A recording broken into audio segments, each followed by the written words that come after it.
breaking news today. Please subscribe and then check notification box to get all breaking news alerts. Here it is. Congress memo release. They're going to prison.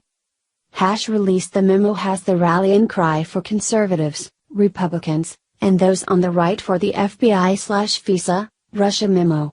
We have been shouting it from the rooftops, publicly lobbying Intelligence Chairman Devin Nunes for the release of the memo for the last few days, and it seems we are finally being heard. Many members of Congress themselves taking to social media themselves to lobby for the public release of the memo. Men like Representative Dave Joyce of the 14th District of Ohio, who tweeted, "Great news. Our efforts to release the memo have been effective, and OPSEC plans to begin the process to release the FBI/FISA, Russia memo. This may take up to 19 plus congressional work days, but Americans deserve to know the truth."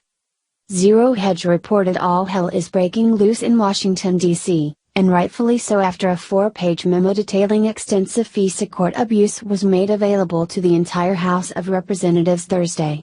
It demonstrates that the government views our Fourth Amendment as simply words on paper, and the contents of the memo are so explosive it could and most definitely should lead to the removal of senior officials in the FBI and the Department of Justice and the end of Robert Mueller's special counsel investigation.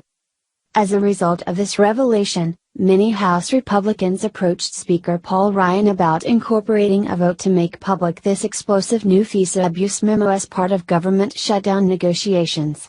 The 4-page document, circulated to the full House, details the egregious abuses of surveillance by the FBI, DOJ, and Obama administration against the Trump campaign during and after the 2016 U.S. presidential election.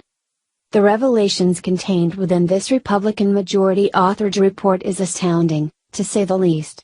Representative Matt Gaetz, RFL, describes it as jaw-dropping and demands full transparency, while the top-ranking Democrat on the House Intel Committee, Adam Schiff, DCA, attempts to dismiss the memo as little more than profoundly misleading talking points drafted by Republican staffers. Schiff calls it rife with factual inaccuracies and referencing highly classified materials that most Republican Intelligence Committee members were forced to acknowledge they had never read. This is meant only to give Republican House members a distorted view of the FBI. This may help carry White House water, but it is a deep disservice to our law enforcement professionals. As reported by Bloomberg, Gaetz said the effort was led by Freedom Caucus Chairman Mark Meadows of North Carolina and caucus co-founder Jim Jordan of Ohio. Jordan confirmed that some conservatives had highlighted in continuing resolution talks that it was extremely important that the memo go public. He said it was not something they were requiring of the Republican leadership in return for votes. But it was something we definitely talked about, that needs to happen, Jordan added. Meadows earlier referred to subplots of promises the Freedom Caucus was able to extract from the leadership before he agreed to support the continuing resolution. Mr. Meadows and Mr. Jordan and many conservatives want to include in this negotiation a requirement that the House make public intelligence documents that highlight the unfair treatment of the president by the FBI and the Justice Department, Gaetz said.